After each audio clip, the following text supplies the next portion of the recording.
let's do a quick review of what we've learned. The 12 steps always start at step 0. Figure out whether machine learning is actually what you need and find a good application for it. And so there you're thinking about what labels or outputs you actually want from your system. Then in step 1, what are your goals? Which mistakes are worse than which other mistakes? Step 2, get your data. Step 3, split that data. Step 4, look at some of your training data. Step 5, get some tools. And then step 6, actually train your models. So let's look at training. We have our data split into 3 pieces. Training dataset, a validation dataset, and a test dataset. This section focuses on the training data. And what you're essentially doing is shoving your training data into a machine learning algorithm, cranking the handle, getting a model out on the other side, then checking whether the model works, and if it doesn't, trying a different approach, either by adjusting your ingredients or adjusting the algorithm that you use. Now, in practice, training is a little harder than the way it sounds. I mean, intellectually, all it is take some data, shove it through some algorithms, and keep doing that a bunch until things look promising. In practice, though, turns out that, different people wrote up, packaged up these different algorithms for you, and somehow they didn't make it so that wrangling your data into a format that's acceptable by one instantly makes it compatible with all the others. Oh no, you have to go and put all the effort into individually customizing how your data set is going to be squeezed through those algorithms. That can take a really long time. Now, how many features should you use? Let's talk about training and dataset sizes. So what do I mean by use, firstly? If I mean store, the answer is as many as you can afford. How many you're going to put through the algorithm, that's a different answer. You shouldn't expect that you're going to shove everything in your dataset all at once. Now, if you have enough computing power, and you don't care how much it costs to process it all or how long that takes, then maybe you can get super lazy and try all possible subsets. But you probably don't have that kind of time and computing power. In some cases, that's going to take till the cold death of the universe.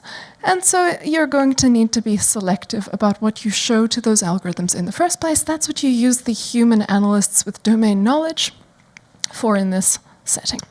And now we come to that really awkward part of the day where we have to talk about body shape. A dataset's ideal figure. Over here, in the leftmost position, is the worst possible dataset shape, which has as many as or more features than instances. So a very chubby dataset. When you have that situation, you are guaranteed overfitting. Just from a matrix algebra perspective. And even when you don't have more features than instances, if you simply just have a too chubby dataset, you are flirting with overfitting. How do we feel when we hear the word overfitting? Horror, terror, exactly. So this is not something we like to flirt with, right? So if you find your dataset in this situation where you just have way too many columns and more than you can sustain with the number of rows, a better figure is this one. Don't be so greedy, don't try to cook with everything all at once. Slim down and only use a subset of your potential features or ingredients. Now, if you have the computing power to move it around and you have the ability to get more instances, well, more is always better as long as you can afford it, processing power-wise. But once you have this, you can now afford more features again. This is best, even though this one has the same width as the one over on the left. The point here is that the complexity of your model and the number of ingredients that you're allowed to cook with is constrained by how many examples you have. In order to make a really complex model and to use a lot of ingredients, to pay for that, you have to have a lot of data. And so, I'll mention this now, but this will come up more later. One has to be aware and sensitive of one's data privilege. If you are an organization that has a hang of a lot of data, Spotify, Google, you know, those, then you end up being able to afford some crazy, cool, complex models because you have enough data to handle it. Not everyone out there does. And so, talking about success with things like, say, neural networks, it really applies to certain situations where you have the processing power and you have the amount of data to make it tick. It's not a one-size-fits-all solution. You need certain conditions for it to be right. And the price on those things is pretty hefty in terms of how much data is required. So this is something like an ideal figure, and you're like, okay, but what's the ratio exactly? And the statistician in me wants to be like, no, I'm not answering that because it depends, and power analysis and all these fancy things. But if you kind of wanted an emotional take on it, my emotional reaction to your dataset, because of course the particulars of your situation are going to determine how much width to length you require. But just my immediate gut reaction, if you show me your dataset, if I'm seeing that the length is less than 10 times the width, then I'm raising an eyebrow. And maybe you're fine, right, when we dig deeper, maybe it's okay. Maybe 100 wouldn't help you because of your particular situation, but just the kind of practitioner's lazy gut instinct is about there, about the 10 to 1. But certainly, if you're seeing that you have almost the same width as length, you're absolutely going to have a problem. Just don't. So don't try to cook with everything all at once.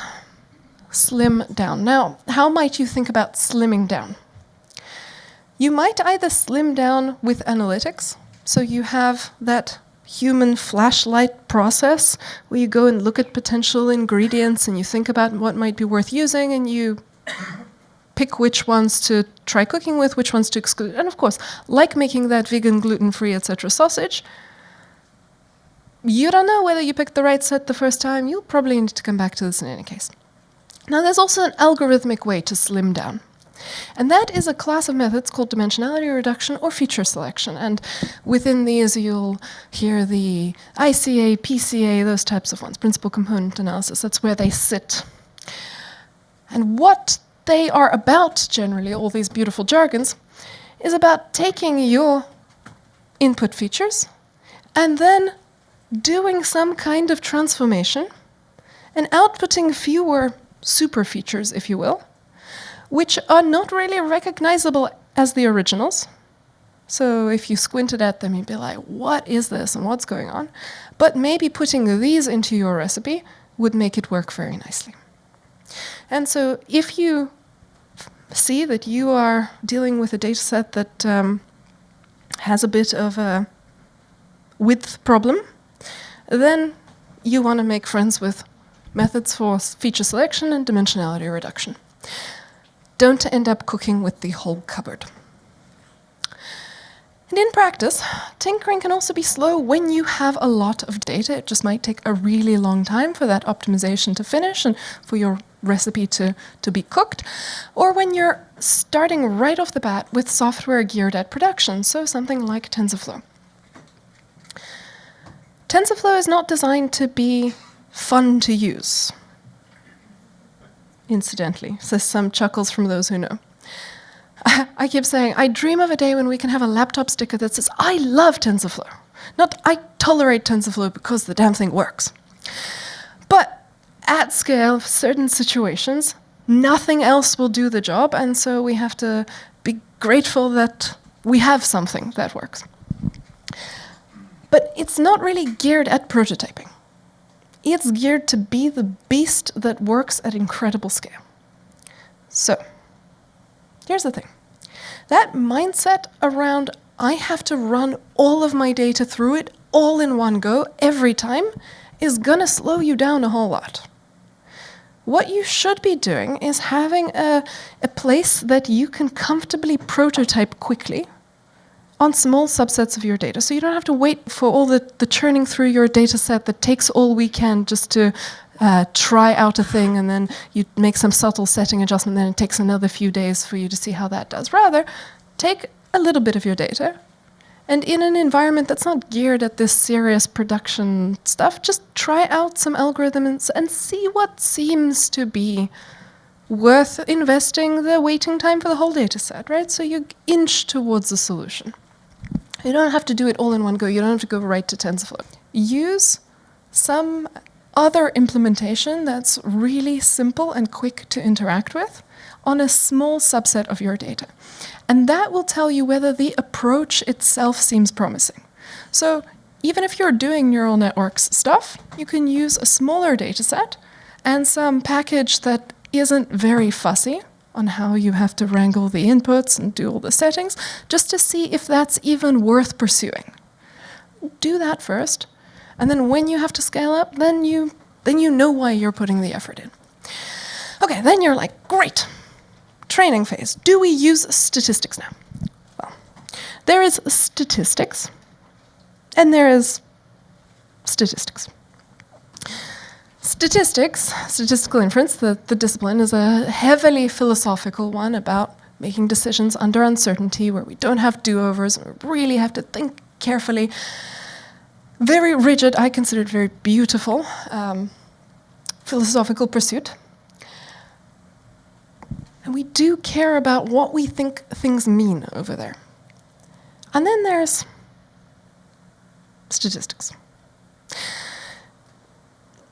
This training part is at best this one, where we're just going to kind of muck about with methods developed maybe for other purposes that you might see statisticians using, t-tests and whatnot, but we are at no point interested in that philosophical pursuit. We are just trying to get it to churn through our data and make something that does the job. So you can let go of all of your philosophical anxieties. Don't worry, those will come later in step 9. But here, you're just shoving your data through a bunch of stuff, throwing it at the wall and seeing if anything sticks. So it's very freeing, it's very fun. So let's train. And training is party time. Because all that anxiety should just melt away. It really doesn't matter if the assumptions are right. Try it anyway, because if they were wrong, you find out in the next step, you go back and you try again. No big deal. So you don't need to hold your breath at any point. Just keep trying stuff and iterate until it works. It's so fun and freeing. So this is a bunch of tinkering and dabbling. It's emotionally painful if you expect that other approach, where you expect you have to understand that everything is perfectly set up. But when you realize that you don't, you are all qualified to, if you're actually able to write the code that puts data into these things, you're able to do this. So you're going to send your data through a bunch of stuff, you're going to tinker, and you're going to kind of work your way towards something that seems to be working. And when we say fit, that means perform well on an objective. And your algorithm behind the scenes is going to be trying to perform well on the loss function, remember?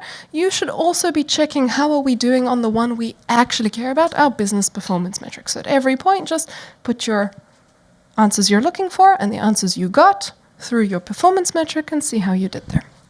So your mission is to make it fit in this sense. I'll make it fit. But please try to make it fit rather than overfit. Now, you'll overfit anyway, but do it with a view towards fitting. So here's a little process preview. We're going to start and we'll do some training and tuning, where we're going to figure out a potential recipe.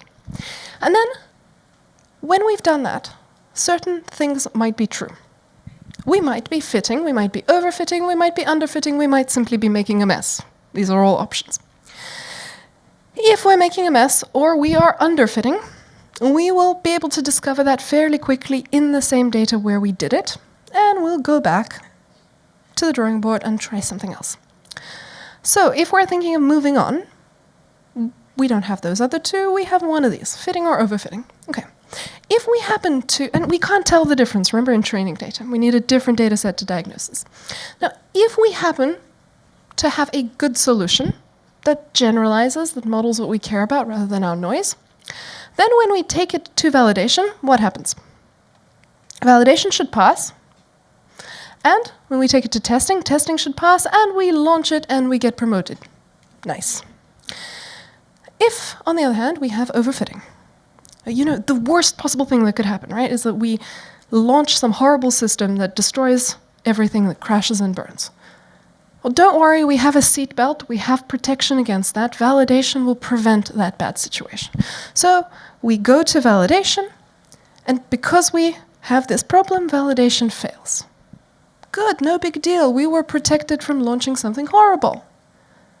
We could just go back and try again. Now, as you examine this diagram, you begin to notice something. It's the dreaded infinite loop of projects that never end. Yes, you're not launching horrible things, but you're not launching things.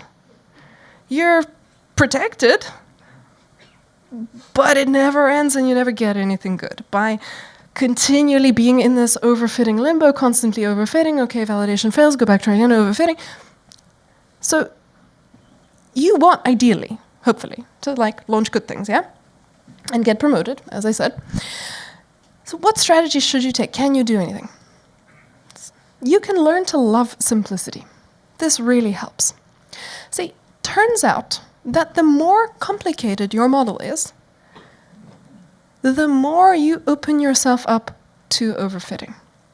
And you can go and poke around in the mathematical details later, but actually layman's terms work pretty well for this as well. You can just think of it like this. The recipe you're going to use to convert inputs into outputs, the longer it takes to write that recipe out, the more complicated it is. So a recipe with more ingredients in it is a more complicated recipe. A recipe where you torture your few ingredients more is a more complicated recipe. And the more complicated you make your recipe, the more places you give your model to contort itself to your data and to connect all the dots for you. And so, learn to love simplicity. Don't right off the bat give it the opportunity to connect those dots. So, what am I saying? What I'm not saying is always use simple solutions, people. Straight lines are great. I mean, I already had a rant about that, right? That's the hubris of underfitting, insisting that the solution's got to be too simple. Well, that's not what I'm saying. What I'm saying is start simple. And then if that doesn't work, then try something more complicated. And if that doesn't work, then try something more complicated. So inch your way up to the complicated thing, rather than go right for it. Which sounds good and well, except then we wonder why people go right to neural networks and try that as their very first solution. Probably because it sounds really good in the performance review, yeah? Like it's such a cool sounding thing because it's got brains in it. Neural networks is the method that has the most flexibility and complexity among your options. And so it's going to be good at fitting. It's also going to be good at overfitting. So you want to watch out for that. And you want to use it when it's the right thing for your task and not just as the very first option. So unless you know everything else is dead in the water for your task, don't start there. Work your way up to it. Try something else simpler first. You may as well just try the line. It takes 2 seconds in any software you're using.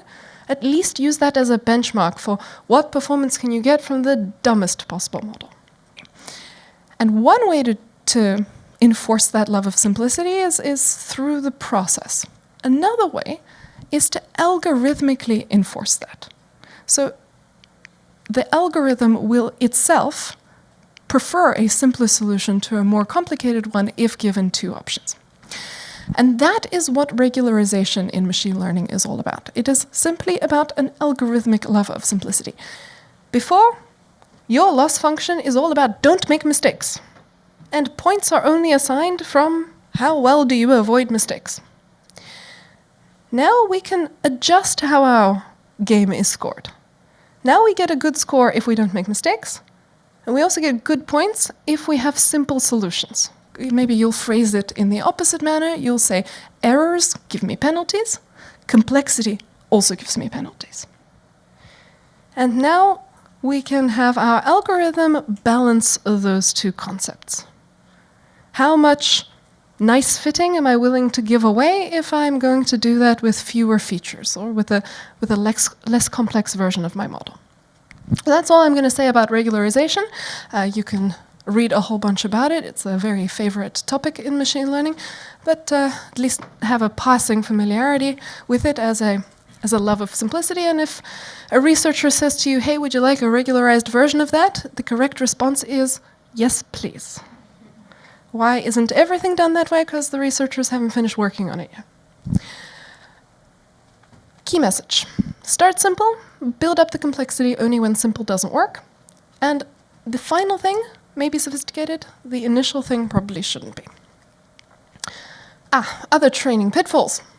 Avoid training on data from the future. You'd think.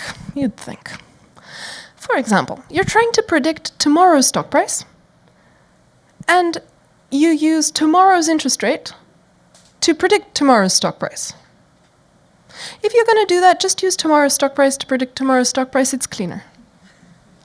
So how does this sort of thing happen? Well, you tend to treat your labels with some respect. And you put them separately and carefully into your algorithms. But sometimes you don't treat the features with very much respect. And so you take the whole pile of features that you have access to, you put them into the algorithm, and because you haven't gone and dug into how that algorithm works, you don't know what it's doing with them, you've given it access to stuff that it might use, if convenient. Because if you have a year's worth of data, then you have given it access on January 4th to January 5th's interest rates. And if those help to predict January 5th's stock price, especially if the algorithm is allowed to do such stuff and has the flexibility to do it, it may just help itself to that for your solution.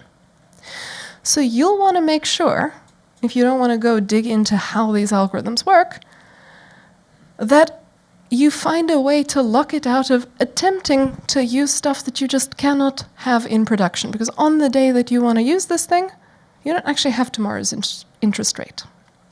And that's part of a more general principle.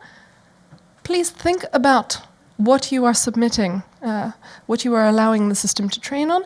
Don't allow things that cannot be used or processed in production into your solution. So run a little check on the solution and see if there's anything dodgy there.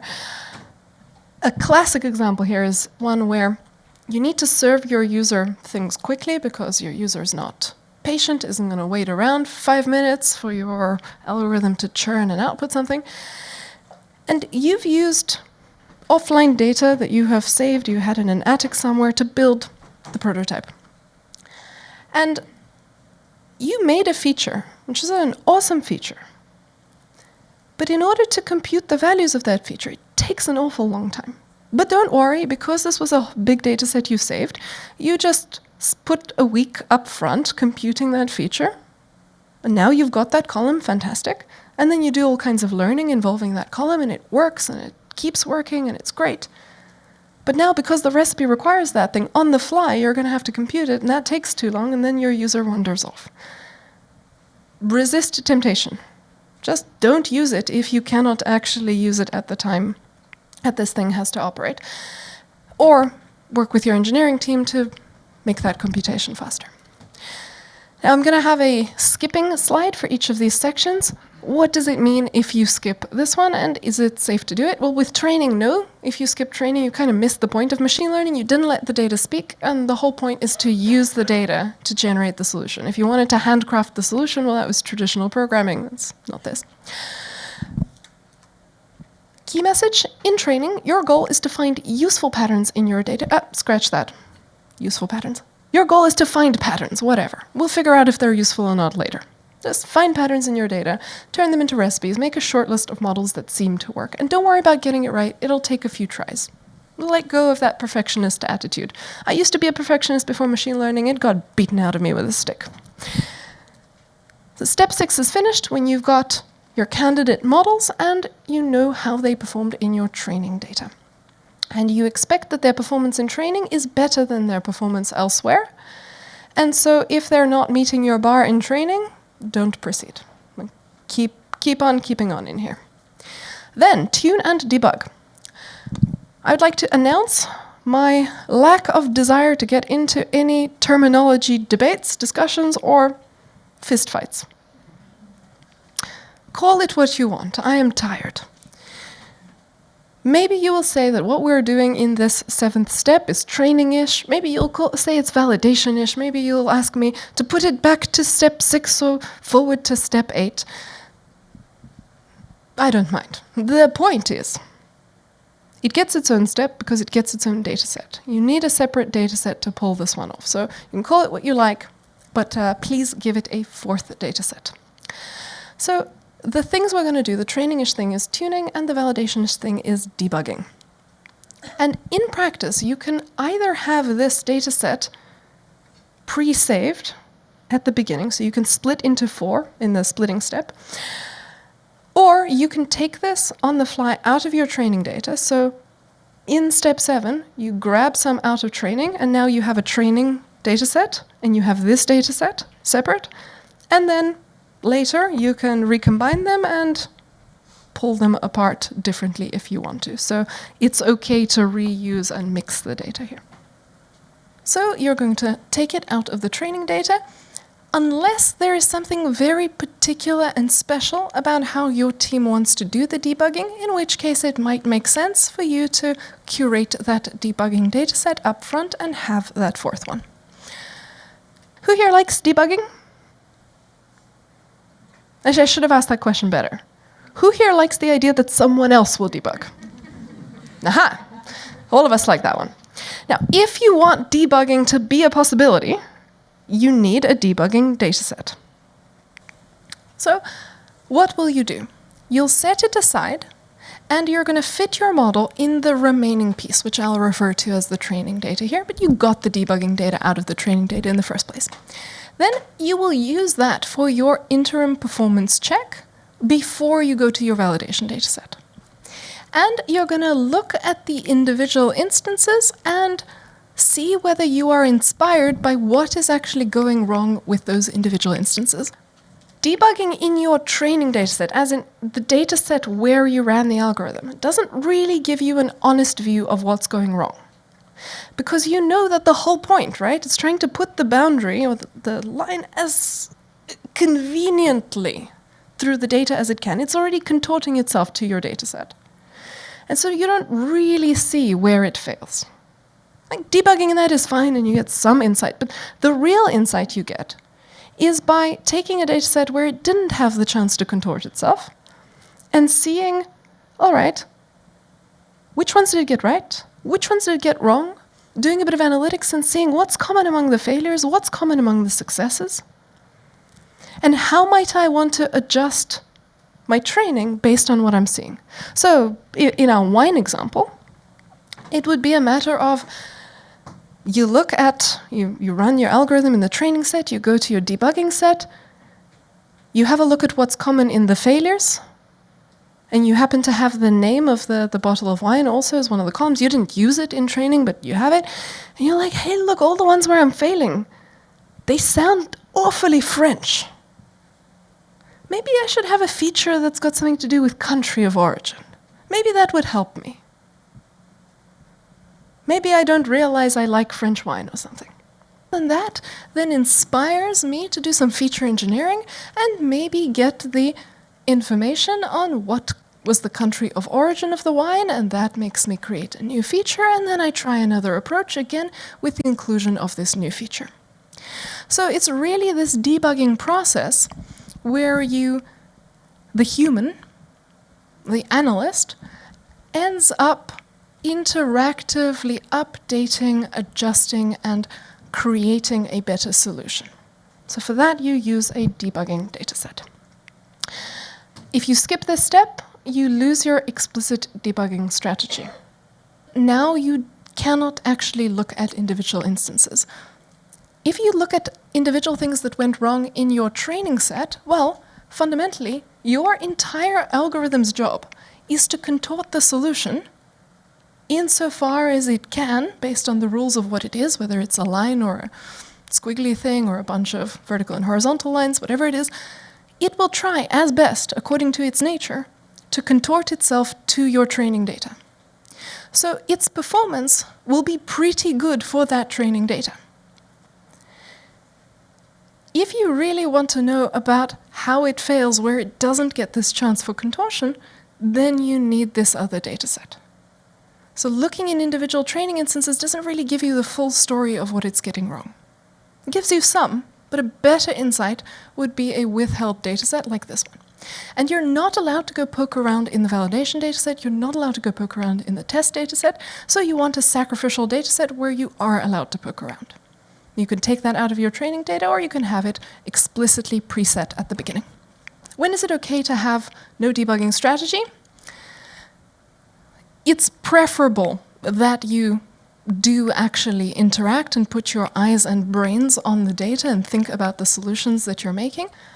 I'm loath to say that there is a time that it's okay. I mean, today in practice you should be debugging. But there are folks who have a vision of a hands-free, human-free machine learning of the future. And if you're going for that fully automated thing, then you're trying to skip this step. That's the goal of those projects. So then you wouldn't be manually debugging. But today the reality is that you should be doing this. Now, tuning. You just ran an algorithm. And somewhere in that code there was some place where you had to put like regularization parameter or learning rate or whatever. And you're like, look at this thing, and you're like, what even is that? 0.1, I'll just put 0.1. Where did that 0.1 come from? How did you pick that number that went into the settings? Oh, you just picked it out of nowhere, didn't you? Didn't you? We should have a little talk about hyperparameters. First off, what is a hyperparameter? I give you multiple choice. Hyperparameters are either A, parameters on too much caffeine, or B, numerical settings in an algorithm. Which one is it? B. So what is a parameter in machine learning? When we were doing that regression example, the numbers in red that we could tinker and fiddle with to adjust our solution, like the intercept and slope, those were parameters that we could mess about with. A hyperparameter is something that is there before your data even hit the algorithm. So here's how you might think of it in our kitchen analogy. You have this meat grinder thinger. It has a coarseness setting on it. You have to put the coarseness setting to something to even be allowed to turn the handle. If you try not to have a coarseness set, then the handle falls off. Then you can't even use this thing. So when you get this thing out of the box and you want to try it, where are you going to set that coarseness dial to? Whatever the factory setting is, or maybe you have a favorite number, some unprincipled choice. And you try that, maybe a few settings haphazardly, just to get a sense of whether you even want to use this tool in your cooking process. And when you think that this one is something that you might actually go for, then you're going to fine-tune that dial and pick a setting that works best. That's how tuning hyperparameters is also going to be in practice. You can almost think of every different hyperparameter setting is essentially something like a different algorithm. It just makes your head spin to think about how many different algorithms you're effectively trying if you have a continuous hyperparameter. But the parameters depend on your data. The hyperparameters, you have to pick them before you can hit run. Now, if your algorithm has these numerical knobs and dials, you must tune them. How do you do it? Well, I'm about to make it look way easier than it actually is in practice. If you have a very simple setting with one hyperparameter, what you can do is this. You take your training dataset, there it is, and say you didn't have a dataset withheld for tuning. You take one out. Okay, there's your fourth dataset. Now this is your new training dataset, that's your tuning dataset, and what do? We're going to use a good old trusty for loop. Begin with your hyperparameter set to its lowest possible setting. And now train your model with that setting, evaluate it on this tuning dataset, and store. Then, next setting, same thing, next setting, same thing, next setting, same thing. Tally up your results, and do you have a preference? I sure do. It looks to me like the third setting here is giving me the best performance, at least in training, and so that is the one that I'm going to prefer. It's not ideal. We know that there are a whole lot of issues with taking our results in training seriously, but at least this gives us a principled choice rather than having to have a guess or use our favorite number. So the result that comes out once you have picked your setting in set 3, now you can just rerun it on the entire set, training set, and the result that comes out, you're going to call it your tuned model. And at this point, you're like, tell me what cross-validation is. When I used to run this course, I used to try to avoid talking about cross-validation, and someone would always be like, but cross-validation. So, okay, I succumb to your tyranny. What is cross-validation? So first off, cross-validation is not validation. Yeah, I know, right? It's tuning. I wish we had called it cross-tuning, but there you go. Actually, cross-validation was developed by statisticians to serve as validation in really unpleasant circumstances where the normal approach was not available because you had very little data and it sucked to be you. And then if you were going to take that approach to validation, you would want to have 2 statisticians holding your left hand, 2 statisticians holding your right hand, and the 5 of you would tiptoe very slowly towards the cliff's edge and probably fall off it anyway. This is a harder thing to actually use for validation without messing up. Messing up in the sense that you end up knowing too much about your data and then having overfitting problems. And if you need to be doing that, you know you need to be doing that. I'm not going to talk about it here. The safe thing that you can always use it for, in all circumstances, is step 7, tuning. That you can and should and please do use it for without worrying about making mistakes. So let's see how we'd use it for tuning. Here we go. I'm going to show you k-fold cross-validation, where k simply stands for the number of non-overlapping chunks that I'm going to split my data into. Okay, so my training data set is split into 5 pieces. Now let's do 5-fold cross-validation, like so. Again, set our hyperparameter to 1, and now take 4 pieces as my training data, fit the model with that hyperparameter setting, and evaluate it there as before, store this bunch. But before I move to the next hyperparameter setting, I'm going to do this all again, except now the evaluation set has shifted. And again, and again, and again, 5 times. Move to the next setting. Here we go. And so forth through your hyperparameters until finally you can aggregate over the 5 models that you fit each time what the performance was. And then again, you say, which one do I like? I now have a principled choice. I set it to 3. I rerun the whole thing, and the result is called my tune model. Now, there are some lovely reasons why this is a little bit more of a robust technique for tuning the hyperparameters, so it's more computationally expensive, it gives you slightly better results, but there's some additional thing that's even more beautiful than that. This allows you to check model stability and see if there is something really bad going on. It is, in other words, the ability to debug inside your model. This is going into the brain with a scalpel, if you will, and seeing what's going wrong with the model without having to read the model. Because the model might be too long, remember, and too complicated. And you'd like to see if there are issues with it, and you don't necessarily understand how the model works. How can you debug the model? Well, this is a way. And here's the logic. Every time you run it, you're taking 80% of your data, for this case, right? You can break it up into as many pieces as you want. Here I've got 80% of my data. And that means any 2 of these have 75% of their data here in common. So if I'm basing my model in 2 different runs on 75% the same stuff, what do I expect about my results? Like, if this is a real thing, a legit thing that generalizes to the universe. Right? 75% of the ingredients are in common. I'm expecting kind of the same thing coming out of them. So if I get wildly different results, that is a huge red flag. Alert, alert, something is gravely wrong with what's going on. Now, what might be wrong? The classic. Not enough data to even be doing this kind of model complexity.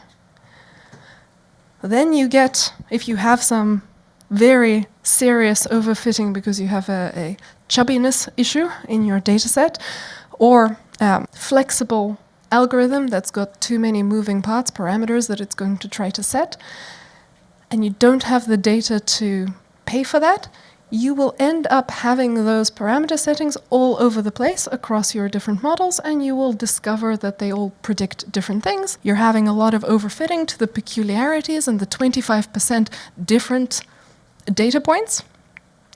They are generating enough contortionism to make the results really very different from the other 25% over there. Another thing that it might alert you to when you go debug and dive into those instances is a model that is very susceptible to outliers. So what's an outlier? Just think of that as a weirdo data point. A data point that is different from the others. And there are some methods that are totally cool with outliers, no problem. But there are other methods, think of the line, the regression methods, where if you have a data point over here, the line might be pulled towards that one single data point. And just that one fellow is going to change your solution a whole lot. And so if you have that kind of situation, then you will have very different models here, and you will have very different performance. And then you'll be able to see, well, what is different if you have 4 results that are all the same and one that's very different, where that weirdo was in the evaluation set. You'll actually be able to dig in and find that data point. You'll know it's one of these. You'll have a look. You'll see what's weird about its particular inputs. And this is pretty valuable when you're dealing with very high-dimensional data sets. We've been looking a lot at things that you can plot and see by eye, but if you have 1 million inputs and 1 billion rows, it's really hard to know that there's something like this going on. What are you going to plot and look at by eye? This will alert you to it and allow you to zoom in on where the problem is. So it's a very nice technique also for analytics and data mining. If you skip tuning, what do you get? Silly hyperparameters. Your coarseness is set to wherever, and maybe that's not good for cooking. When is that okay? If there weren't hyperparameters, of course you don't have to tune them. Or if you have lots and lots and lots of data, or if you have a method that isn't perturbed by outliers. Tuning tends to become more important later in the projects, just as with cooking. You're not going to start fine-tuning the knobs on your implements until you're pretty sure that you want to base your solution on those devices. So, key message, allocate some training data for debugging and tuning, either at the start of the project or on the fly. Debugging gets you insights. That's how you figure out what to do next, how to engineer better features, and so forth. Tuning saves you from poor hyperparameter choices. So this is finished when you've got your debugging opportunities identified and you've tuned your hyperparameters. Next, avoid buyer's remorse with validation. What if you got to this stage and you have overfitting? Actually, let me just tell you now. You will get to this stage and you will have overfitting. And what emotion do you feel when you hear that word? This is your quiz. Terror. Horror, terror, exactly. Overfitting is your worst nightmare, remember? And now I'm telling you, you're going to get to this stage and you will have overfitting. Your model will have memorized the answers instead of learned what you needed to learn. And you won't know that this has happened to you unless you're able to check on fresh data. So you'd better have some fresh data for checking. This is where you validate. You simply take your model and you get your performance on a different set than one you trained it on. If you don't like your performance, go back to training. If you do, go to the next step. Now I say simply, there is that little gotcha.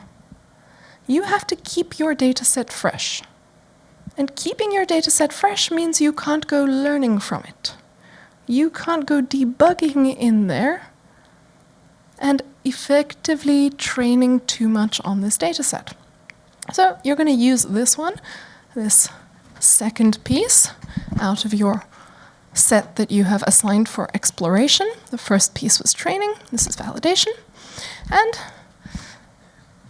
what is going to happen is this. You're going to love the model you've just trained. It's going to look so promising. You'll take it to validation, and it crashes and burns. Well, you should expect this is a long, iterative process, and your first solution won't work. So now that I've warned you, you won't have a nasty surprise. You're going to go back and try again. And so when you find that it doesn't work, what can you do? In order of likely goodness of approach, try make other features. How will you know what other features to make?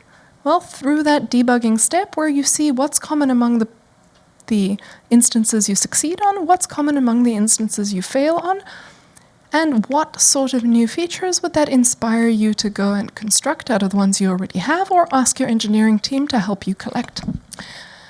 Then, feature subsets. Maybe you got greedy. Maybe you said to yourself, well, all of these features are awesome and I can't bear to part with them. And like the hoarder that you are, you put them all through your model and it was too chubby. And now you pay for it by having overfitting. Well, okay, then you say, fine, I will slim down my model a little bit, try it with few things, see if that works better. Trying a different algorithm. Why is this in position 3? Because I'm guessing that if you have followed your instructions to get to this point, you have already tried all the ones that were easy to try with minimal fuss and coding effort. So once you're here, you've already got a whole lot of validation scores on all the things that were easy to try, and it's going to be an engineering annoyance to try something else. So because that's annoying, we put it in position 3 in terms of its effort to payoff ratio. Then tuning. Tuning tends to pay off a little less than actually changing your algorithm class. So that's in the 4th position there. And finally, changing your model complexity. Okay, there are these situations where it just doesn't work no matter what you do because you're dealing with image recognition and you need neural networks and you've been trying to do it with a line and you've been ignoring the fact that your training performance sucks, and you took it to validation and you really got that reality check and it said, this is too simple, doesn't work. Okay, then maybe you need to increase your complexity. Chances are, though, that you did diagnose the underfitting earlier and you are already in the more complex set. Fundamentally, tuning is part of training. This is all part of the larger process of making the solution in the first place. And so training data that is assigned for the purpose of making the solution is supposed to be looked at. You are encouraged to do as much analytics on that dataset as possible to inspire you to direct your efforts. Which ingredients should you use? Which algorithms seem to be working better, and so forth. Validation, on the other hand, is blind. That is the whole point of validation. You are not supposed to look in your validation data. You're not supposed to learn about it. It is not validation if you already know what's in there and you have designed your solution to game your validation data. And this is supposed to be a check on fresh data. How do we do on data where we don't know anything about it? And so the way that you make sure that validation stays validation is that you only look at the final performance metric. So in fact, ideally in your infrastructure, you wouldn't even allow anyone to look inside it.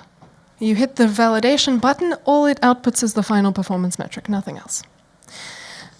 But of course, engineers, you know that if you have just fallen in love with your model and you take it to validation and it fails horribly, every bone in your body is screaming what? Debug! Find out why! What went wrong? No, that's what your debugging dataset is for. Because the problem is, if you debug in the validation data, you are eroding and ripping off the seatbelt you have against overfitting. Consider, when you look at those validation instances, you're doing it so that you can adjust your strategy. In other words, you are training on them. You wouldn't be looking unless you intended to learn from what's there and change the nature of your solution based on what's there. So, all right, if we are going to do this fairly, we should take any instance that we looked at and we should move it to the training dataset because we have trained on it. So, we've made the validation dataset a little smaller. If we were debugging at random, the only effect is that our validation dataset got smaller, and that might not be a big deal. But come now, engineers, who here debugs at random? What do? You don't debug at random. You go to the most heinous failures, and you examine them. And you adjust your solution to beat the hardest instances. Well, all right, what are we going to do with those instances? If you take them out and put them into training, your validation dataset is easy to beat. You've just taken the hardest examples out.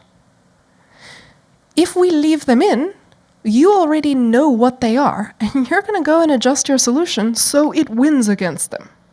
So when you check performance and you find out that you have good performance, you have exactly fitted it to those few data points. That's overfitting right there. So there is no way to win here. If you want a validation data set and you want to do validation, you have to only look at that final performance metric. And of course, I really endorse your desire to debug.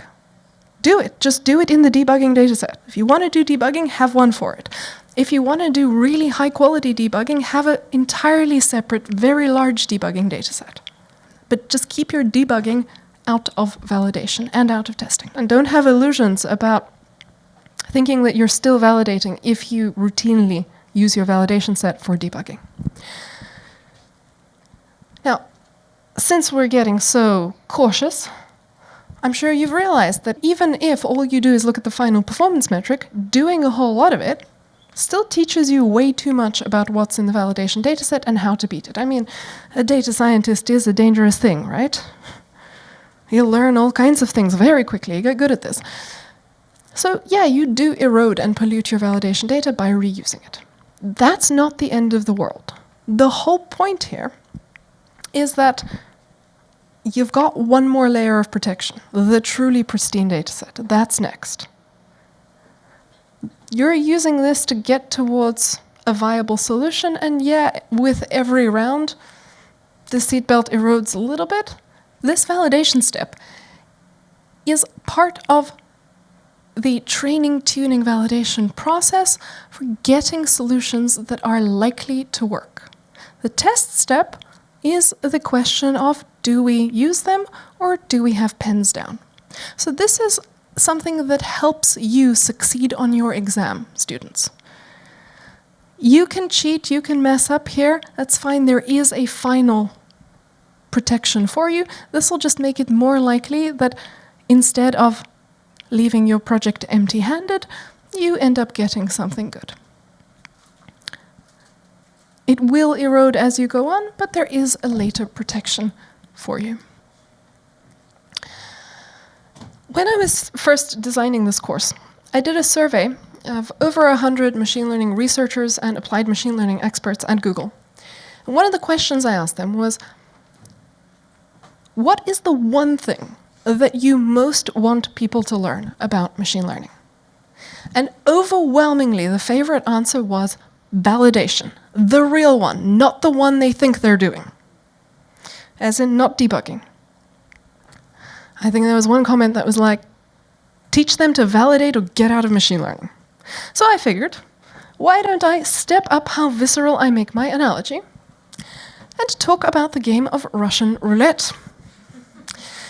You know that game where you put the bullet in, spin it, close it, and clump. Now you have the option, if I force you to play Russian roulette, you have the option to either play traditional Russian roulette, that one, or you may play Russian roulette with validation. How does that work? Starts the same way, in goes the bullet, spin, close, but just before you pull the trigger, you open it back up, you see if the bullet is the next one ready to go, and if it is, you spin it again. Which do you prefer? With validation or without validation? I have a strong preference. I strongly prefer with validation. Then I say to my Google colleagues, if they do machine learning around here without validation, they are playing traditional Russian roulette with my stock portfolio. Friends don't do that to friends. Do real validation, people. So, skipping validation. Let's see. If you skip both validation and testing, the result is that you will launch some poisonous rubbish. That is bad, bad, very bad, don't do that. If you only skip validation, and you do have testing, unless you are solving a really easy problem, and your first solution just so happens to be a great solution, all you will find out is that it doesn't work. You have no more ability to do any more refinement. Pens down, no machine learning for you, so you end up going home empty-handed. That's a bit sad. It would be great if we could instead use machine learning for awesome things and actually get something out of it. So stay safe, don't skip validation. Key message, validation is all about checking if your model succeeds on a new dataset. It protects you from the monster. And make sure you only view the final metric. If you're going and looking inside, that is debugging. And then you should worry about what it means if your project doesn't have a validation step.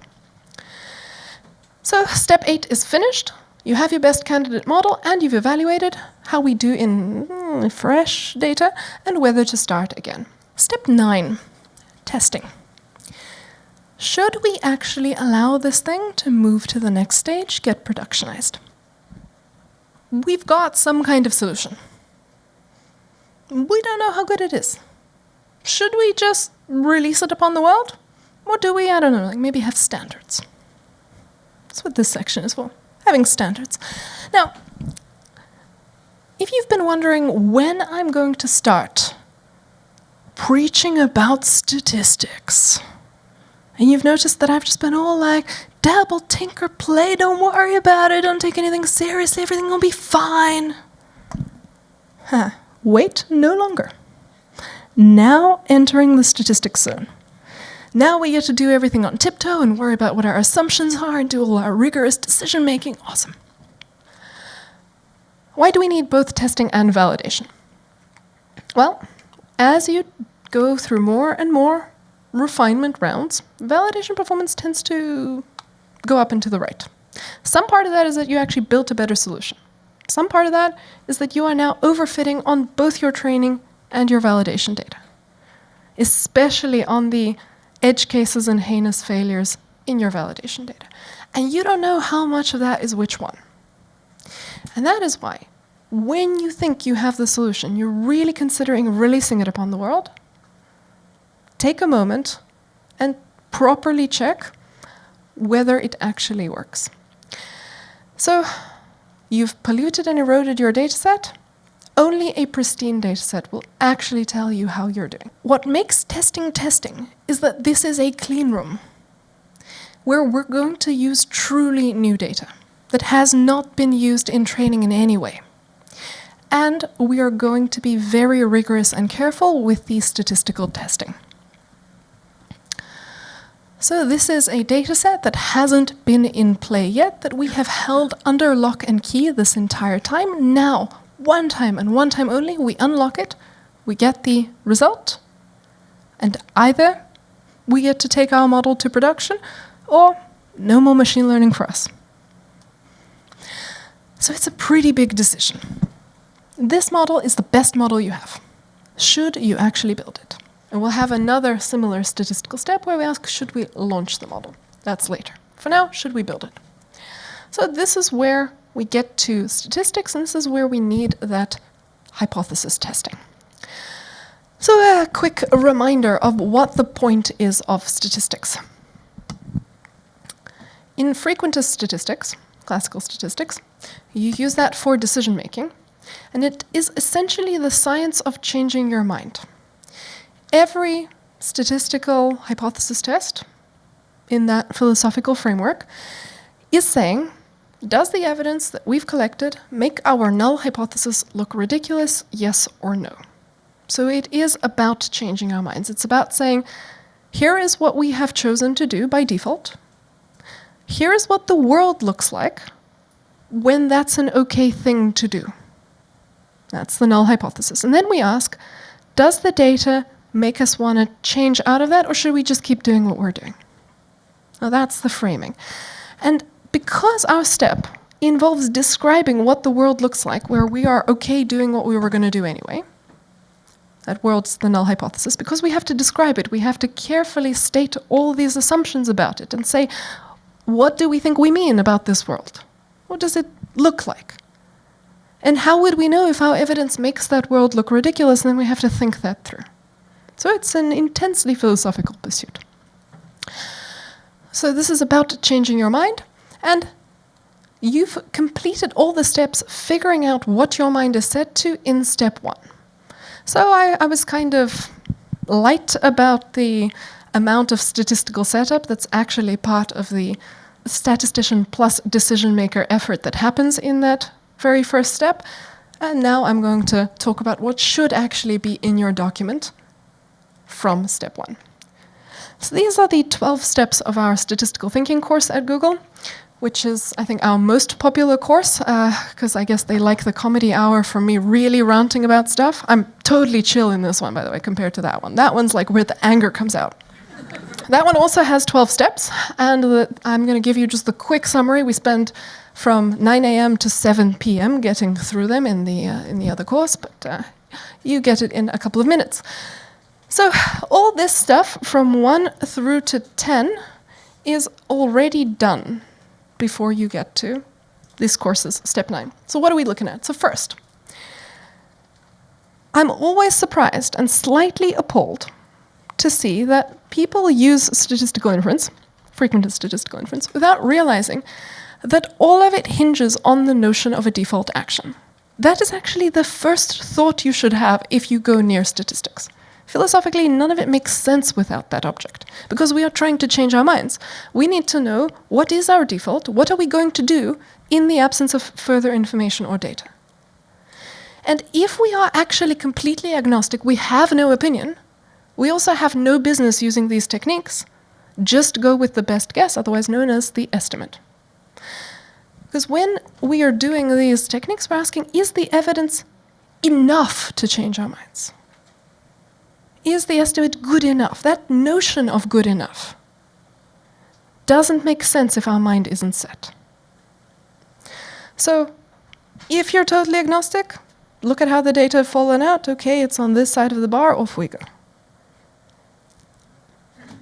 The complicated stuff makes sense when you already have a preference. Now, in machine learning, what would your preference be? Launch it or don't launch it? Well, that's up to the decision maker. Be honest with yourselves. If your preference by default is launch the thing, and you have to be talked out of launching it, that's a very different analysis. But I think it's usually safer to be on the side of how about don't launch it by default, unless we can be talked out of it by the evidence. So we will err on the side of if we're ignorant, we won't release this thing on the world. Let's see if the evidence changes our mind. Operationalization is what I did force you to do in step 1. This is saying what our words mean, designing our metrics, where we stop using fuzzy words like happiness, and we hammer them down to when we say user happiness, we are referring to the propensity to click 4 or 5 stars on a survey. We understand that this is not happiness. But when we say happiness, that is what we mean. Okay, that's the social science thing of operationalization. So when you design the metric, the performance metric, that is what you were doing. 3, population.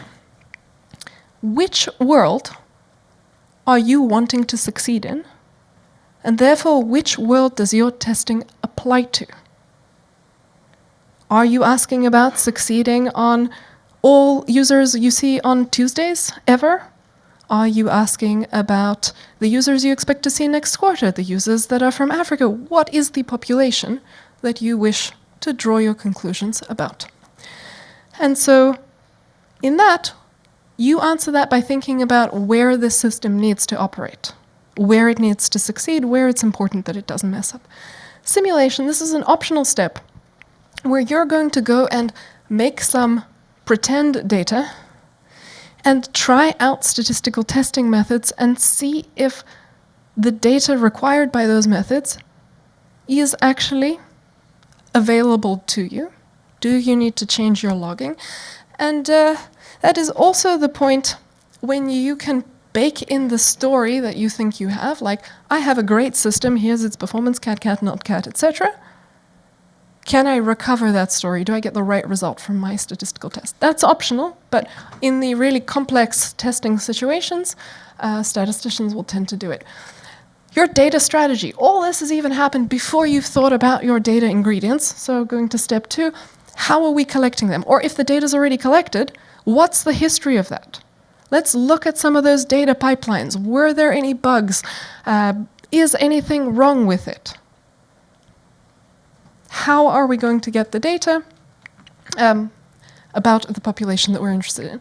Then, assumptions. The decision maker has to lay out all the assumptions, not just the mathematical assumptions, but assumptions like our logging works, or all the users that we're seeing here are actually all our users, and there is no kind of thing that's missing a whole component of them accidentally that we don't even know about. Hypotheses. This is translating a combination of your criteria and your default action into statistical language. You're saying, under what circumstance are you happy to keep doing what you're doing? And what does the opposite world look like? And you're saying that mathematically. Method selection. Which statistical methods are appropriate, and maybe a statistician has to stitch that together for you. Luckily, in a machine learning setting, typically, the statistical testing is actually pretty easy. Output versus output tends to be an easy sort of test. You don't have to take into account the fact that it came from a neural network. You just have to compare, hey, how many not cats versus cat situations did we get right? Power analysis. What on earth is that thing? Do we have enough data to even come to conclusions? How much data would it take? And code review. Make sure someone's looked at the code because you want to take this decision seriously. Data collection. If your data wasn't collected before, now you execute your data collection strategy. All right. All this other machine learning stuff happens. Testing. You run the test, you run the code, and you report the result. Now, what comes out of that code? Might be something like a p-value or a confidence interval. Most of you took statistics, right? You told me you did. So you won't mind a pop quiz, but we'll have a little twist. Does anyone have a coin for me? Coin? Coin? Who's got a coin? Oh, we've got real money in the audience. That's good. That's good. I hear a jingle. Yeah, thank you. Okay. Everyone mentally pick heads or tails. Flip your mental coin to heads or tails. Got it? Pick heads or tails. Now what I'm going to do is I'm going to flip this coin. And if the result on this coin matches your secret choice, you will be shouting out loud on the count of 3. We'll go on the count of 3. You will be shouting which of these is the correct definition for the p-value. If there is a mismatch between the coin and your choice, you will be shouting which of these is your favorite letter of the alphabet. And no one will know which one you are answering. So you are immunized against ridicule. Because as far as the person next to you is concerned, you are simply telling us your preferences. So everyone please shout out and please answer the question assigned to you by the magical coin. So take a moment, decide what you would pick if there's a match. And of course, if you haven't heard of p-value, you must guess. And pick what you would shout if there is a mismatch and you have to choose your favorite letter, to make your peace with fashion now. Take a moment.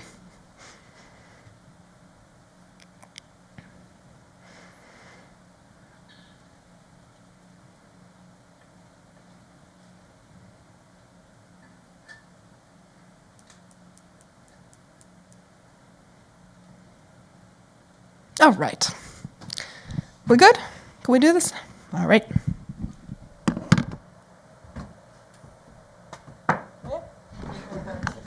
We'll have a volunteer. Do it? All right, what do we get? Where you can see it. Okay. That is That was I can't tell what this is. It's a tail. Tails. It was correct. It does not. Look at it. It's not a trick coin. It's a tails. Yeah, okay. So if you pick tails, you're telling us about the p-value. If you picked heads, you're telling us about your favorite letter of the alphabet. On the count of 3, everybody go. 1, 2, 3. And the answer is F. None of the above. Why didn't I hear any Fs shouted at me?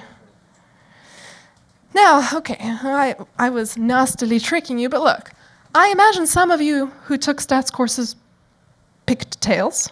So I imagine some of you were attempting to answer about the p-value. And so I am appalled to see you've entirely forgotten what this thing is. Actually, that's pretty normal. I'm not really sad about that. That's probably a sign of healthy psychiatric functioning. What I am appalled by is that whoever taught you statistics did not impress upon you that the p-value is something so complicated, its definition cannot possibly fit on one line. So all of these must be wrong because they are short and pithy. This is a mistake that people make. These statistical concepts, both the p-value and the confidence interval, they are not designed to be pithy to talk about. They are designed for reporting the outcome of a hypothesis test. And the thing that's supposed to be short to talk about is, based on what I see there, default or change. That's short to talk about. The meaning of what this object is, though, is crazy complicated, and it's designed that way. And don't make the mistake of trying to understand it in a pithy way. And if you leave this class today and you report a pithy understanding to your friend, you have missed the point. And if someone else attempts to explain it to you in one line, they don't understand it. Great. So let's actually see what this p-value thing is. Whoa, look at that word salad. So I'm going to read this out. And I'm going to read it out only so we can wallow jointly in the length of it. And what you're going to be watching for is, can she do it in one breath? Or will she have to take a breath in between? Okay, so here we go.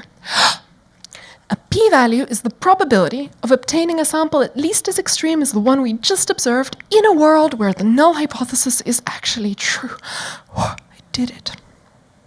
And that probably felt reasonable and sat on your minds and slid off onto the floor. And none of that went in. Fair enough. You got 2 choices. Either you can really try to understand it, and then you have to, go wrestle with the philosophical meaning, and you'll at best have a tip of the tongue feeling about it if this is your first exposure. Or you can say, fine, I won't understand it, I will just agree to use it appropriately and make sure that I use it safely every time. Okay, so if you just want to use it, here's what's up. Don't worry about what it is. Let's see what it does. When it is small, it makes your null hypothesis look more ridiculous. The smaller it is, the more ridiculous your null hypothesis is. That's not what it is. It is something complicated. That's what it does. If you want to understand it, let's use an analogy to get at this. In a nice modern society, what default action should we take with respect to the suspect of a crime? Innocent is not an action. I'm asking you, here's a person, we have no evidence, what should we do with them? I suggest let's not convict them. When there's no evidence, let's not convict them. How about that? I like that one. Okay, good. Right, now we look at the null hypothesis, which is the world in which that choice makes sense. So if I knew everything about the universe, when is it a good idea not to convict them? When, in fact, they are innocent. The null hypothesis is the world in which you want to do that action. The sample is my evidence, and rejecting the null hypothesis is changing my mind, making a conviction. Here we go. Let's see what it looks like in machine learning.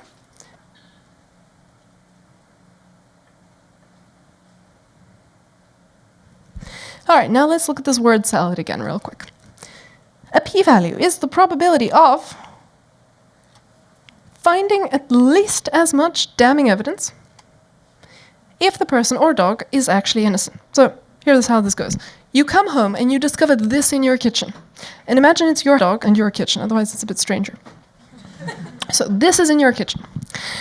To compute a p-value, you have to have incredible self-control. You have to take a big deep breath and go, okay, Fido. I'm going to imagine that you are innocent. You did not go sticking your head in the garbage bin. Okay, you're innocent. Now, in this world I've imagined where you're innocent, how surprising is this evidence? Or something even worse than this? How much would it surprise me? And if you live with an 8-year-old, maybe you answer not so very surprising. Perfectly plausible that 8-year-old put a new collar on doggy.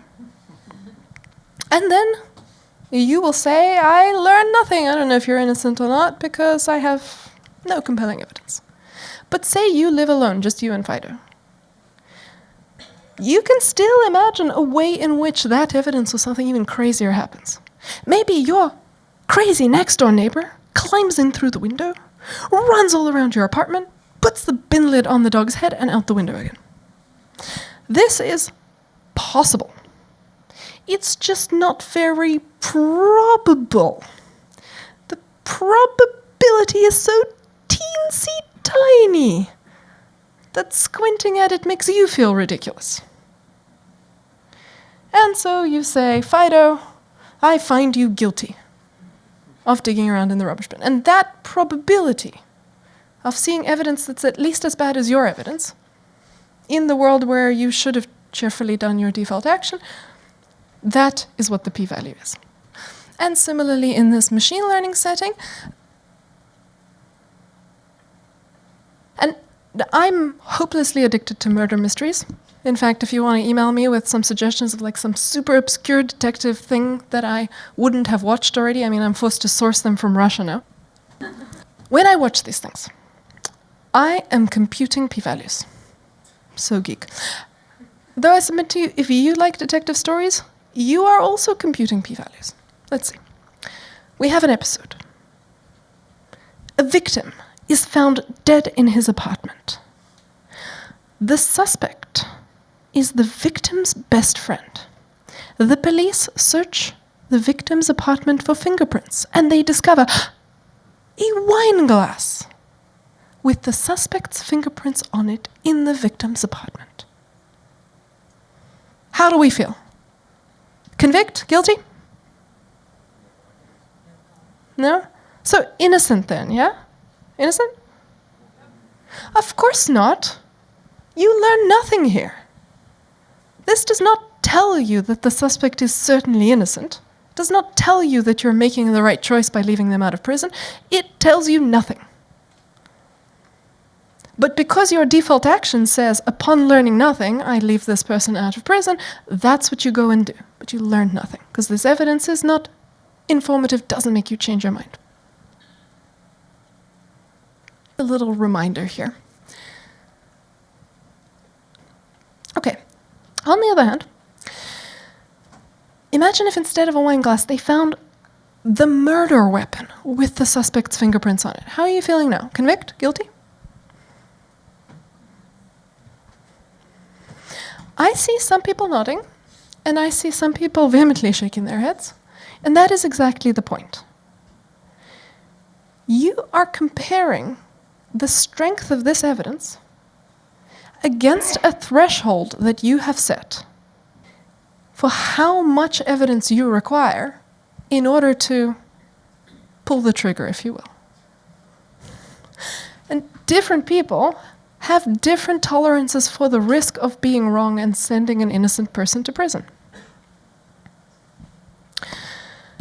And so when you do the testing, kind of the whole point of the procedure is that way at the beginning, the decision maker gets to say, Here is where I set my tolerance for the risk of making a mistake.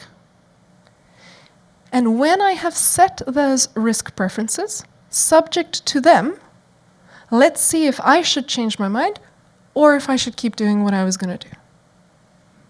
And so the results are individual to the decision maker who has set those risk parameters up front.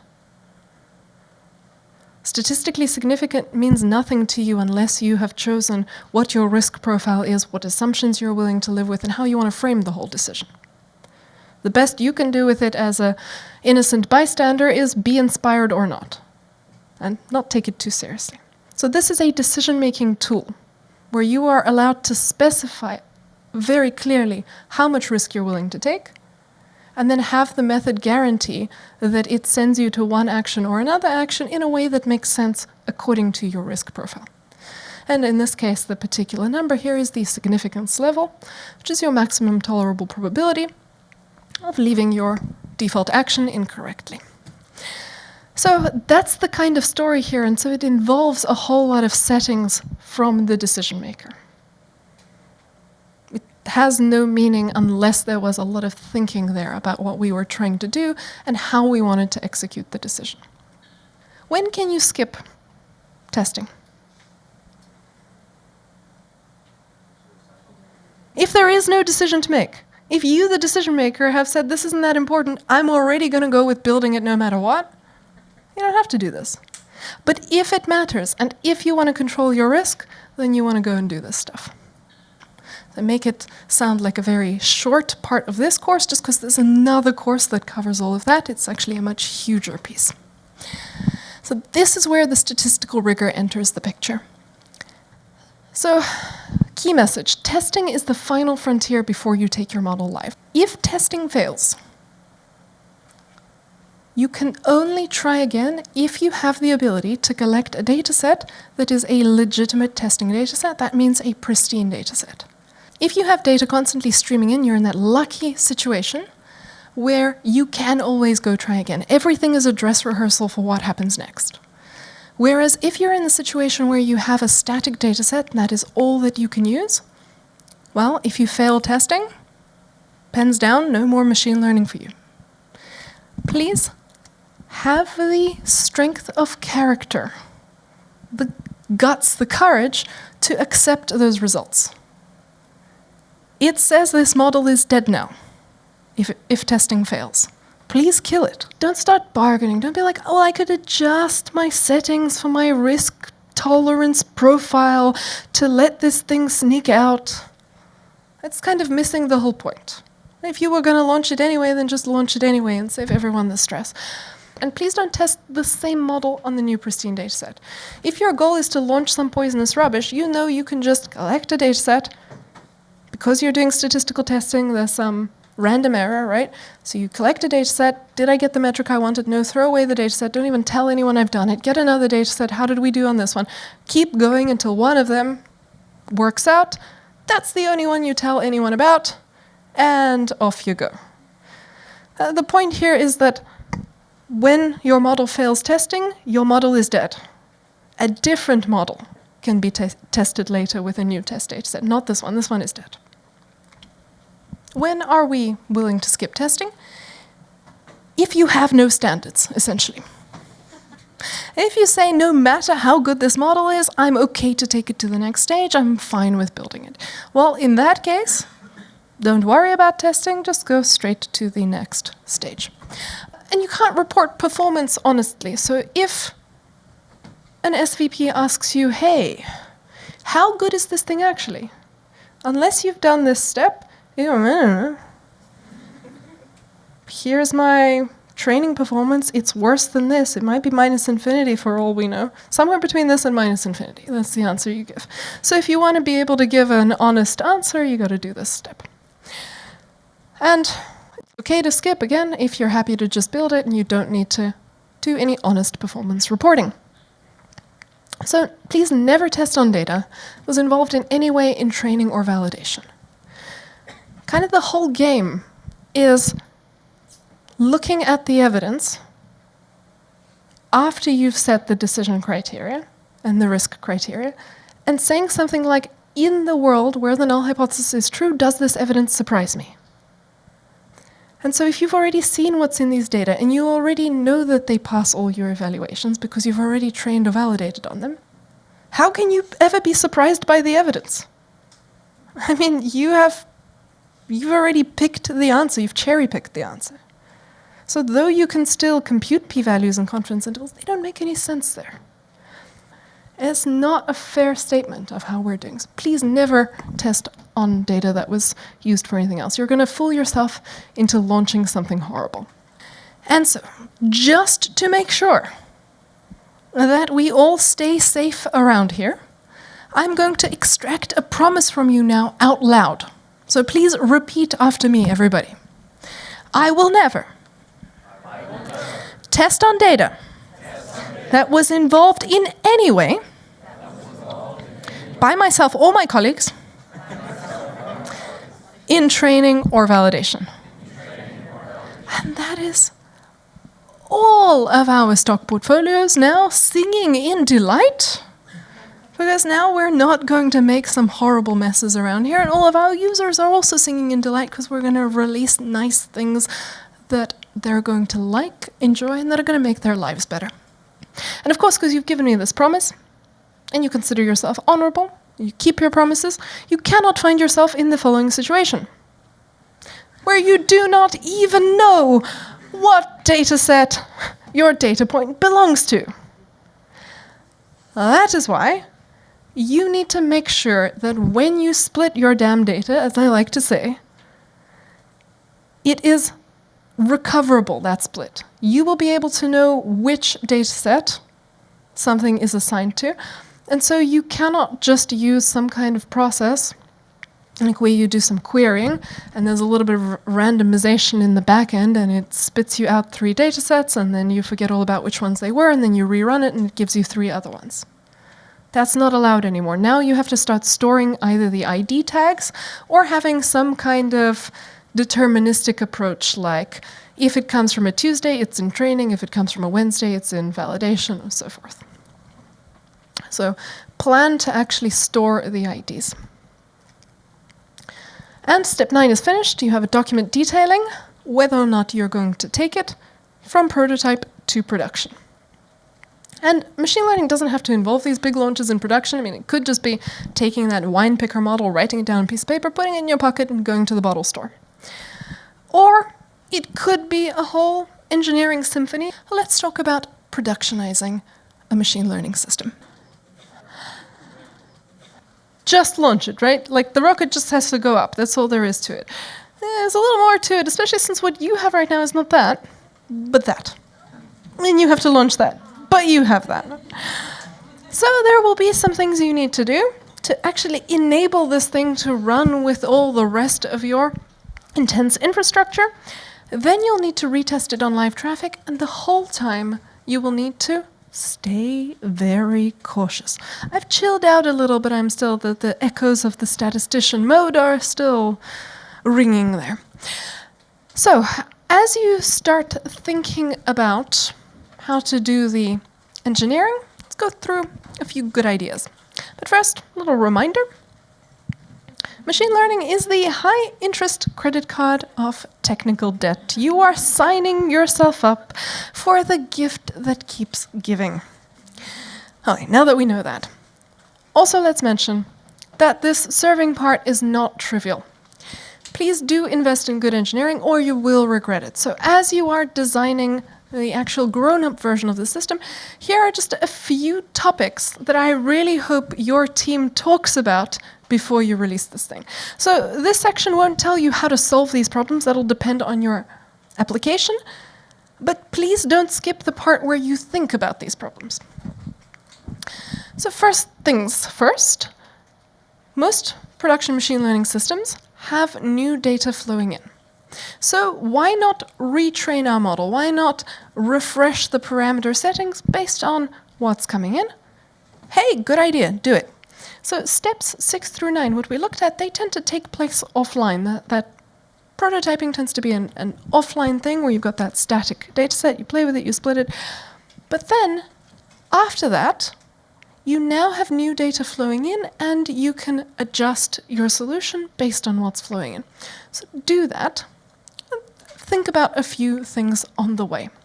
So first, what's the good direction to repurpose data? Let's examine. What makes a dataset a valid dataset for training? Pretty much anything goes, with a little asterisk which we'll deal with later, but for now, whatever, anything. How about validation? Back to our professor analogy. What's good for validation? Only data where we have not dug into the individual instances, where we don't know about the individual patterns in it. And how about testing? Totally pristine. And so, flowing this way is a bad idea, but you are allowed to repurpose backwards. Any old exam questions are allowed to be discussed with the students in class later to help them learn. Then, have you separated querying and retraining? So sometimes you hear this complaint. Machine learning is too slow to use in production. Okay. The retraining part is the slowest part. And so if you insist on doing things in the following way, the user comes and wants something from you. You've just finished with the previous user. You've just gotten the data from the previous user. If you now take that data point and you start retraining the whole thing based on that data point, and you say to current user, whoa, we just have to wait 5 minutes while I make my adjustments, then of course the user is going to be long gone. So instead, what you should be doing is keeping these things separate. Retraining is happening in an attic somewhere where the users are not seeing it on the fly, unless you have some specific algorithm that's really, really fast. But if you don't, separate the two, retrain over there in the attic, and then when the egg timer goes ding, new model is ready, test it, of course, and then plug it in, change the engine in flight so no user ever sees the bump. So you don't have to think of this as a bottleneck piece in your pipeline. Please know the speed of your retraining. How long does it actually take for this algorithm to update itself? Are we talking a weekend, a minute, a second? What is it? Because that'll determine how you want to do the engineering there. And then you want to think through the frequency of retraining and the data. You want to think about how fast your world is changing. So we've already seen this sentence. The world represented by your training data is the only world that you're going to succeed on. You should really bear that in mind. And in addition, you should always think about whether the world that you are asking your system to learn from is actually the world you wanted to learn. Is it relevant? So when you think about the frequency of retraining, you're thinking about how quickly your world is changing and sliding away from what it used to be. So for an application like spam detection, the spammers are trying to mess with you all the time, and they're changing their approach very rapidly, so you will have to change your machine learning solutions rapidly as well to stay current. If you say, I'll just retrain this thing 2 years later, I'll leave it for now, by the time 2 years roll around, you may as well not even have any kind of spam filtering. On the other hand, something like language translation, well, language doesn't change that quickly, and you don't need to try to retrain that language model every day. So you want to retrain kind of just a little faster than the speed at which your world changes. So the speed with which your world changes kind of determines the frequency you require. And then you could go a little faster than that if you're rich in terms of computing resources. And always beware the training serving skew. The world you trained this model in is the world it's going to succeed in. Sometimes your training validation test data set that you use for prototyping just isn't like the data that you deal with live. And so that means any model that you've already tested, well, it works, just works in a different world. Works in the world you tested it in. And maybe it doesn't work in yours. This is your other nightmare. The first one was called what? Overfitting. Right. Training serving skew is the second nightmare. This is where you trained your model to work in some other world, and that just happens not to be the world you actually inhabit. And so great, your model works, just not in this world. In order to not be eaten alive by that, you'll need to do live testing and really think about what world you are dealing with. So, a classic example of this is fleeting changes in the data. Say you've determined that your world changes so rapidly that any data older than 3 months is just irrelevant. Shouldn't be part of your model, you only want the last 3 months. Cool. And now it's February, and maybe this is a retail situation, some retail application, and 3 months back does include Christmas. And maybe for your retail environment, Christmas is just a different planet from the rest of the year. Things are entirely different, but you need to succeed now in February. Maybe the information from Christmas is just simply irrelevant. It does more harm than good. Then you want to be able to exclude it. You don't want to have this attitude of, oh, any data I can, I want to use it. All of it is best. No, you want to get a rich representation of the most relevant world. And so if you get some rubbish that's not relevant, you want to be able to not see it. Now, if you don't think about this when you're designing your system in the first place, then maybe no one thought that it would be necessary to selectively blind the system. I have seen such stuff, by the way. And then when people go, oh, whoops, we actually want to exclude this data, they have to go and delete the data and rerun on all. This kind of thing happens especially if you don't think about what happens if your logging breaks, which it might. Right? There might just be a day when pure rubbish is coming in, and you don't want that day to influence your model. You don't want to have to go and root around and delete the original data. You would much rather just say, I happen to know that January 1st was bad, don't look at January 1st. But then you have to design the system to have that capability. Then, machine learning systems rarely exist in isolation when we get excited and everything becomes machine learning. What that means is that machine learning systems are chained to other machine learning systems, which are chained to other machine learning systems. So in other words, the ingredients to your model come from the output of another machine learning model that comes from another machine learning model. And they are all changing because they're all retraining themselves in production. You do need to think about what it means that all the parts are moving when you are building yours. And the analogy perspective is you are a chef. You're running an industrial scale kitchen. Your potatoes might tomorrow no longer be what you think potatoes are. The bag still says potatoes on it, but inside the potato it's a completely different chemical composition. How would you run your kitchen if you knew that you had the possibility of that?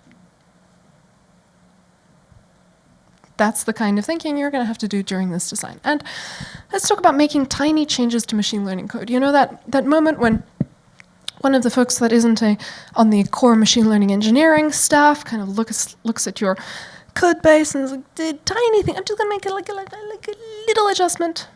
It's not really even a machine learning adjustment, I'm just going to do a tiny thing. Well, let me explain about tiny changes. There is no such thing as a tiny change. Please remember, changing anything in machine learning changes everything. Don't do what you might usually do, which is go make that tiny change and say, it's okay, we don't need to do any testing, I know exactly what I did here. Always test, no matter how small that change is.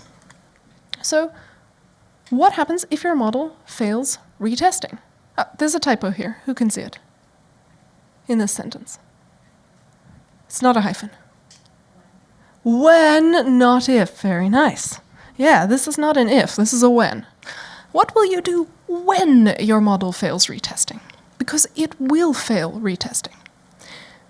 Have you built in the capability to revert to an earlier version? If you haven't, all you have is an alert going, broken, broken, everything is broken, it's complicated and it's broken, and it's live, oh dear. Now, I can't tell you how you're actually going to fix that, because that's going to depend on your application. maybe you're going to revert to an earlier version. But what if the earlier version is also broken? Because broken, it's 2008 and the financial system is experiencing some stuff. Maybe all your models are broken because the world has changed fundamentally really quickly right out from under your feet. What are you going to do about that? Now, I can't tell you what you should do, but I can tell you that it is unacceptable not to think about it in advance. When it's breaking is not the time to form a plan. And hoping that it doesn't happen is not a strategy. As our site reliability folk like to say, hope is not a strategy. Plan for it going wrong, and then consider yourself lucky if it doesn't. That's the safest thing to do. You might switch to another model, you might switch to a rule-based system, you might send it to humans to make the decisions temporarily while engineers are fixing whatever's gone wrong, but please have a plan so it doesn't bleed money or whatever. And another pitfall, you will meet the long tail. What does the long tail refer to? I suppose someone was smoking something when they looked at a histogram, and they thought a histogram where it's counts, right? The histogram bins up your data range, and when there's a lot that falls in a bin, it's high, and then it's low as there's less and less and less in that bin. They looked at this thing and they were like, that looks like an animal with a tail. Anyway, it means the counts are very low. These are rare situations, weirdo situations, data points. And chances are, whatever your prototyping was, it wasn't at the same scale that your production is going to be. So you just run this thing long enough in production, you're going to see the weirdo data points. And I have a fantastically meta story about this. Please no one be offended. So I used to do this whole song and dance about weirdos this, weirdos that. And for my example, I piloted this course with a bunch of Googlers around New York. For my example, I used to say, who here has the joint hobbies of ballet and taxidermy? And no one would raise their hands, and it would be, ha-ha. And I would talk about, well, at scale, you meet the weirdos. Anyway, as I expanded this course, eventually, about 4,000 Googlers in or so, in Mountain View, after I'm halfway into a whole thing about weirdos, this and that, the hand goes up. I had never planned for someone actually saying yes to ballet and taxidermy. I was like Hugh Grant in an awkward British comedy, blah, blah, blah, trying to fix it. Just digging myself deeper into embarrassment.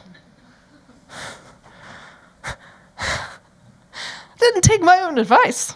I should have had a plan for what would have happened when I finally meet the person. And the point was that this actually happened to me directly right in the example that talks about it. The example was saying that at scale you will meet the weirdo who does. And then what happened was, sorry person, very good set of hobbies. And so you should expect that it will mess up, and you should have a plan for what you will do. Like, can you identify the person, store their name, and maybe send them a bouquet later or something? What is your plan for when the mistake happens?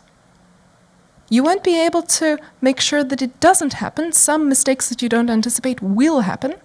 These systems make mistakes. Have safety nets in place that are designed to deal gracefully with those mistakes. And in general, data points that are unlike the data that you have trained the system on are going to create mess-ups for you. When the strange data comes in, you'll probably mishandle it.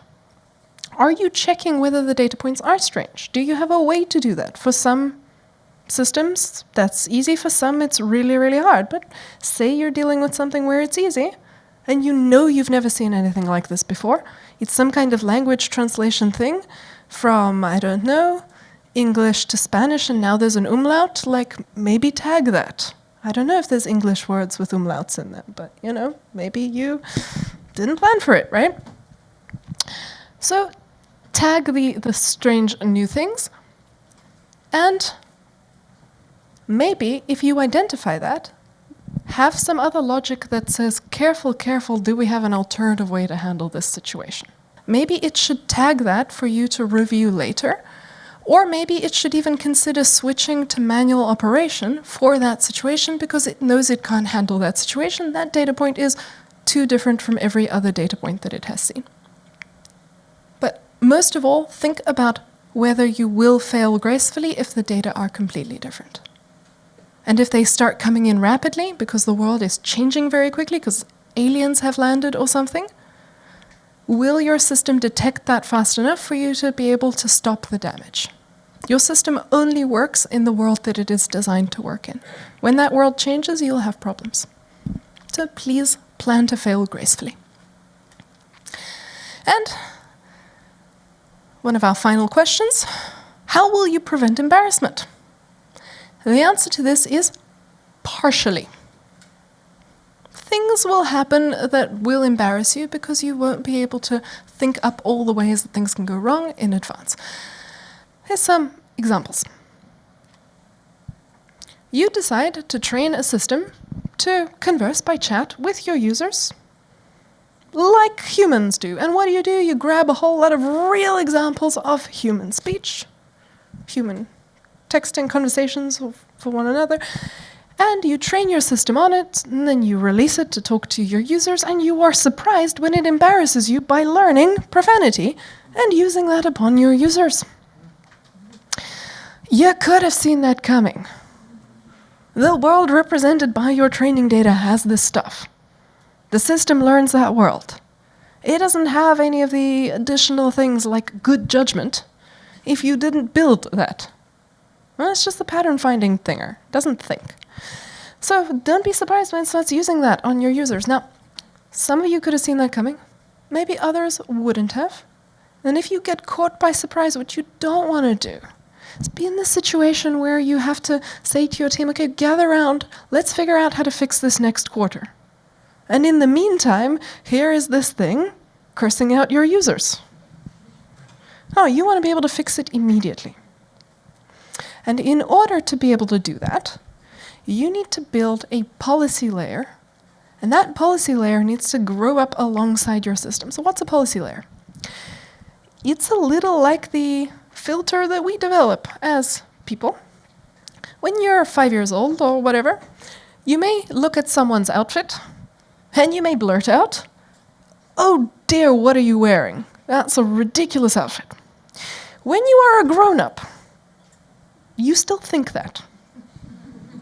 It's not like you don't think that. But now you have a policy layer, a filter, where you're like, just before I blurt that out, should I actually output this output? Maybe I should instead say, how about that weather today? That is what a policy layer does. It checks the output. It doesn't go and tamper with the learning. You still think it. But if the output is unacceptable, clips it out.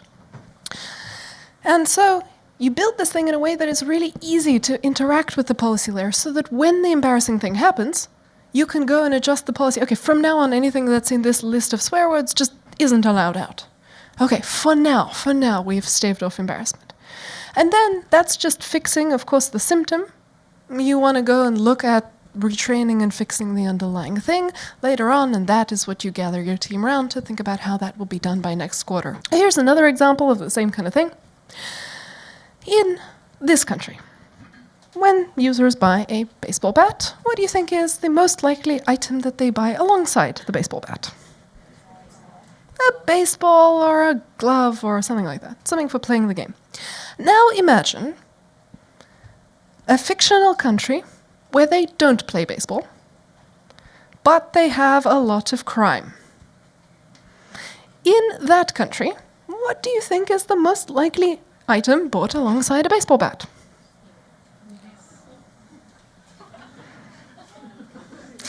Now, this is not a nice world that I have made up for you,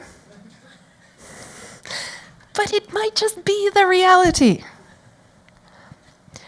Do you want to blurt that out directly at your users? Or do you maybe want to be able to have a think about it? Like, here you are, who's used to baseball in America, you've gone to this country on holiday, you maybe want to play baseball with your new friends, you go to the shopping website and here it tells you this. You in your cart is a baseball bat, users like you. Would you like to consider buying a balaclava? No one wants that situation. So please, when you're building these things, if that does happen to a user, they will probably start posting about it, and then social media explodes, and then everyone is trying to poke at your system and find all its funny failures, and that gets embarrassing really quickly, so you want to be able to shut that down. In general, the solution that we're coming around to is building safety nets in the form of policy layers that sit on top of your machine learning system's logic and check whether what it's about to blurt out is acceptable or not. And if it isn't, suppress that. If it looks like a curse word, just don't let it out there. And make sure that you are building this policy layer alongside your other productionization efforts. Build this policy layer so that it's really easy to interact with it instantly. So that when the embarrassment happens, make it so that it can't show up again. Otherwise, everyone will be trying to get your system to do this embarrassing behavior and then blogging about it, and everyone is laughing at you. So you want to be able to deal with it instantly, fix the problem. And if you've engineered everything without a policy layer, you have to go and do big, heavy things like retrain the whole thing and fundamentally change how your inputs are dealt with and logged. You don't want to have to do that. That takes too long. You might want to do that later to fix the underlying problem, not just the symptoms, but in the meantime, have a way to deal with the symptoms. So you're not hurting your users or embarrassing yourself. Policy layers, those safety nets, they keep everybody safe. So make sure that you have that on top of your system. And again, if you think about where the fix is most reliable also, think about how you might prevent a kid from using profanity. Option 1, try to shield them and don't show them anything that might teach them something bad. Or option 2, let them see everything they want, but the moment that word tries to bubble to the surface, clipped out, can't even be uttered. Which one is the more reliable fix? It's probably the second one. Because if you try to curate your evidence too much, there's a lot of good intention in saying, this thing would be offensive to even allow the system to learn from, and then you snip it out, full good intentions. Meanwhile, the system can recover that signal just by combining some other features, some other way to get you exactly that all over again. And you just think you've solved the problem, but you haven't. It's probably safest. You can aim at the root cause, sure, try your best to fix that in the underlying learning, but have that second backup thing that really guarantees that no badness escapes. So step 10 is finished. You now have your production-ready system with automated retraining and safety nets. Now you make your launch decision in step 11. Just when you think this thing is perfect with all its bells and whistles and safety nets and whatnot, then you release it upon your users. You just release it at 100% and please don't launch it all at once. Little gradual releases is a good idea. Do a gradual ramp up. Serve 1% of your traffic first. Are we okay? Because if there's a big bug in there, you don't want to discover that with all of your traffic served. And consider doing an experiment. So remember this monster of training, serving, skew. You need to check that it works well in the world where it's going. You'll only know if it does that if you test it in that world. So see what its impact is on that world. And what an experiment lets you do is compare the impact of this thing versus another alternative. So maybe you have a next best way to solve this problem. Now you can race the two and see if yours is better. And if it's better, how much better is it? Because it's always nice to add to your performance reviews. And we also save this many dollars per whatever period and such stuff. Okay. So you'll do your live traffic experiment with another statistical hypothesis test. Very rigorous test, and even more important than your previous one. Your previous testing phase was about, am I going to spend the money to productionize, yes or no? Now that you've done that whole productionization symphony, this one is really the one, the test. Is this okay to subject my users to at 100% or not? Don't skip this. Now, an experiment, contrary to popular belief, is not just, let's just see what happens. If you want to describe that, you can use words like trial, or pilot, investigation, analysis, launch. All those things are let's just see what happens. An experiment is something special. It has these three components. And let's see whether our situation also has these three components. First, a hypothesis. Yep, that's the question of, is performance good enough to launch? Next, different treatments. So we can't just passively observe data. We must impose our will on the universe. We must do different things to different parts of reality. So different units get different treatment. Okay, we can serve some users with our system and some users with the alternative. And then finally, who gets which treatment is chosen at random. Well, that depends on your infrastructure, which is why you're thinking about building all this infrastructure up front. If you don't have the ability to serve things serve your traffic randomly, then it's going to be pretty hard to do live traffic experiments. So maybe you want to consider that infrastructure. But if you have all of this, congratulations, you can do a legitimate statistical experiment. You can find out what the impact is of your system on your users. You can find out if you should launch it. If your performance is worse than the alternative, abort, abort, abort. There's no analysis you even need there. I'll tell you the result of the statistical test. It's don't launch. But if the performance is better and enough better according to the criteria you've set, then you can launch it with a clean conscience, and you can say what its impact is, and there's massive back pats for you. So you've ramped up, you've launched it, now you're serving your model to users, you're using a policy layer, you're staying cautious. Step 12, that technical debt. Does your model stand the test of time? Well, see, it worked when I bought it, so it still works, right? Not necessarily. You have to keep retesting it even if you're not retraining it. Your world might change. And then maybe there is that training serving skew all over again. So you need to periodically retest, but not only that, it's a good idea to keep your finger on the pulse of what's going on with the world generally. So you want some dashboards that tell you a little bit about the distributions of your inputs. Something like you are predicting cat, not cat, in people's photograph, and you have some dashboard that tracks what's the proportion of cat among all the photos. And then all of a sudden that thing spikes. Maybe you've got some serious infrastructure problems, maybe something dramatic changed in the world. And you're also looking at your product and you're used to seeing not that many users who are, I don't know, under 18, and all of a sudden, it jumps. What on earth happened? This is not the time to write a statistical treatise on what this all means. This is a way to hit that big red button just in case something is going on.